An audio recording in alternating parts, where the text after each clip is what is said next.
Hey everyone, this is Louis7, and in today's video I will be covering a patch notes overview and review for the beta notes for update 28 in the Lord of the Rings Online. So this update just went live on Bullroarer, which is LOTRO's beta server, and it went live earlier today, and this is the update containing the War of the Three Peaks mini expansion pack, which is exciting. But first off, I am preparing this video shortly after getting home from work, so I have not actually had the opportunity to play the beta, and I don't have proper gameplay to share. But with this video, it shouldn't be too much of a problem because it's really just a review of the patch notes to see what all the update contains, at least the beta for the update, that is. But hopefully I can find some screenshots to share with you all, but otherwise I do want to quickly announce I will be streaming the beta and previewing all the stuff later this evening, probably shortly after this video is actually up. And I do that right here on YouTube if you're interested in that. And also, once I actually get a feel for some of the systems on the mini expansion, I will be making proper videos previewing those for you all. And just because I haven't done a video like this since coming back to YouTube, I just want to mention this is basically a summary of the patch notes as I read through them and share my thoughts on it with you all. It's really meant to be an informative news video, but if anyone has feedback as I get back to doing these, please do let me know. Otherwise, for the basic update 28 information, that does contain the War of the Three Peaks mini expansion pack, and it will contain a region called Elderslade, which is north of Wells of Flangeflood zone from the update 26, and it also leads up to Gundabad. Oddly enough, in the patch notes, we're actually not given any of that information or information about this stuff that is the new mission system, a raid, and a 6-man instance from the early information preview we got. We don't know the details on that, and also there are no details on the hinted boar mounts in this update yet. But the update itself will likely be in beta for a while. This preview right here is only for a couple days, but currently the live release for update 28 and the War of the Three Peaks mini expansion is expected in October 2020, so sometime next month really. And otherwise, that is all of the background information for this update, and we are ready to jump straight into the patch notes, and as usual, I will just go down the list. So in the patch notes, all it says is War of the Three Peaks is coming soon. Again, we don't know any information on that, but the first thing we have are some updates to classes, and the most exciting thing here is that Guardians are getting a little bit of adjustment, it looks like, with mainly their tanking. So the cooldown for Thrill of Battle heal, which if I remember correctly, that's the reaction heal, that is reduced from 20 to 8 seconds, so that's a pretty significant change on that, even from my experience on the Guardian. Just leveling that would be nice. But also they have Stoic Bubble, that now provides a damage reduction during its effect rather than a heal on expiration. I'm pretty sure that's a blue line trait or effect. But the next thing up is the Guardian Break Ranks. That now applies a group-wide buff rather than an individual, so you actually get a little bit of fellowship support with that.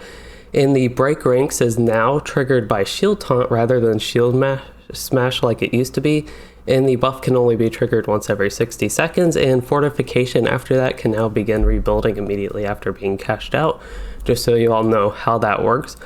Otherwise, they have a trait called Bellow, and it looks like the challenge cooldown from that skill is now by 5 seconds per rank from that trait. It's going to be reduced by 5 seconds per rank rather.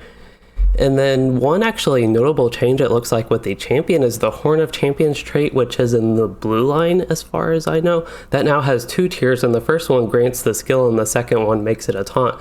So now your DPS champions can get that skill and not have it be an AoE force taunt, which is very nice for DPS champions, and that is definitely a good change.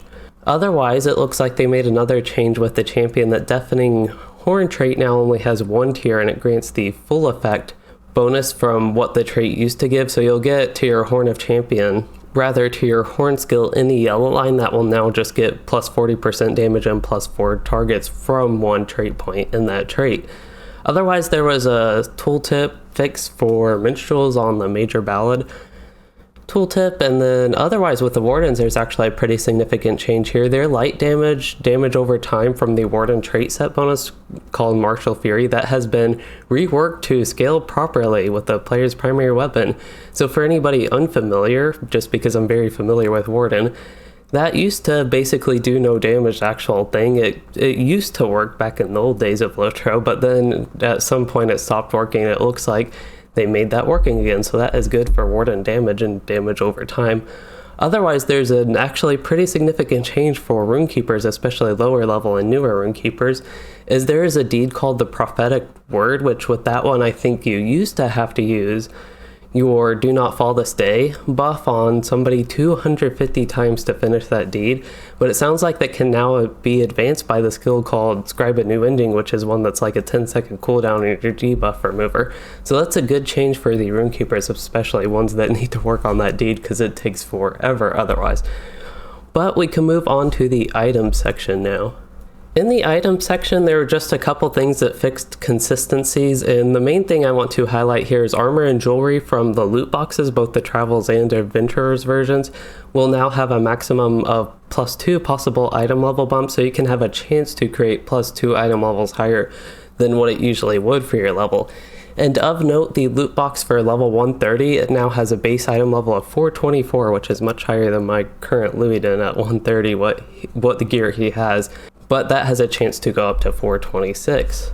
Alright, that was a super short section on items, but now we can move to quest and adventure areas, and pretty much everything here is just some consistency fixes and bug fixes and a lot of things like that. So I'm actually not going to go through the whole list here because that would just take forever. If you're interested in that, you can just read the patch notes. But the point is here, they've made a lot of changes and fixes to zones and landscape and quest and various areas, and I don't see anything, again, I'm just like reading this, I don't see anything that's too significant. Sometimes with patch notes they'll hide something that's actually fairly significant within an area like this, and I am not seeing anything as I read through everything here, anything specific to share. But we can go ahead and move on. That means to the miscellaneous changes, and the very first point here is a pretty significant one, which is login times for characters with a lot of completed deeds should be significantly faster. So if you have a lot of deeds completed and you are having very slow load times and login times on your character, that should be a major change for you and be very beneficial. So that is definitely a good thing. Also, I don't know exactly what information this is, but race and class info has been added to the character panel, so I'll have to look in game when I do the stream tonight and actually look at that to know exactly what that is. Otherwise, it looks like the virtue cap will go up to tier 72. It looks like specifically for this Bullroarer build. This beta build, they were having an issue making it go to 72, so it's still at level 69, but otherwise, they have also added a warning to essence socketing dialogue, so it makes the dialogues modal and non-suppressible when you are about to bind an essence, it looks like. And another notable thing is the curator should be back, it sounds like, because they talk about the curator now offering barter for pet bridles and steed harnesses for creating housing decorations from your skills. So I personally would be very happy to see Myrtle Mint like just go away so we can get back to the curator and that stuff.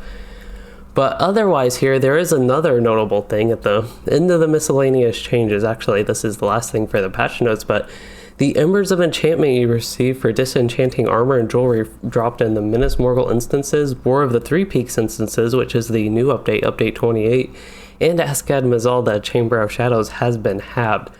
So that, to me, actually sounds like a really kind of bad thing for an update like this. So I will say as a disclaimer, I'm not too familiar with this. On my level 130 character, I'm just now like getting close to endgame is basically where he is, but the reason this sounds like a bad thing to me is as you get more and more updates, I would actually expect a resource like that, like Embers of Enchantment, you to get more as time goes on, because probably, at least the way I think it would work, the new content would cost more Embers of Enchantment. Whatever you get from it, gear pieces, essences, or just whatever you get from them would cost more. And then the new content would actually give more than the old content, but not that the old content would give less. And it sounds like actually everything's just giving fewer essence, or not fewer essences, but fewer Embers of Enchantment. So that is kind of odd to me, and it doesn't actually sound like a good thing at the end of the patch notes. So we'll see how that is. And again, as I mentioned, I'm not actually familiar with how many Embers of Enchantment you get from that. I'm not entirely familiar with all the gearing with Embers of Enchantment, but thought that was worth the little discussion. So alright, that is actually it for the patch notes we have for update 28, the beta preview for the War of the Three Peaks mini expansion.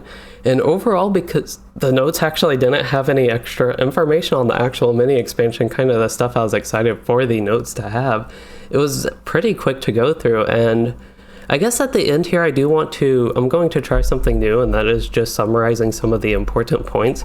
So first off, of course, we have the actual mini expansion content, but as I've mentioned many times now, no details on that somehow. And second off, it looks like the Guardian had some adjustments that look like they were meant to make it at least a little bit better at tanking, and otherwise we did see some improvements with a few other classes. We also did have some updates to items, and most notably their loot boxes. And next up, there were a ton of bug fixes and various improvements to quests and adventure areas. And then another huge thing is actually the login times for characters with lots of completed deeds being significantly faster, and that should be very nice for well-ventured characters. And it also looks like we are getting the curator back, even though that isn't explicitly in the patch notes that is a for sure thing yet. But again, this is beta and it's only preview 1 for update 28, a while before we expect at least update 28 to be released. But to get back to this list, the final thing of note was the Embers of Enchantment reward reduction from in-game instance drops, from disenchanting in-game instance drops rather. And that, to me at least, sounded a little bit unfortunate, but that is it for the update and beta patch notes. Again, feedback is appreciated, especially on the summary section if you all like that or not. And otherwise, again, I will be sticking around later today to play the beta, and we'll stream that right here on YouTube, and then I will be working on proper videos of the previews as I actually get to going on those in the game.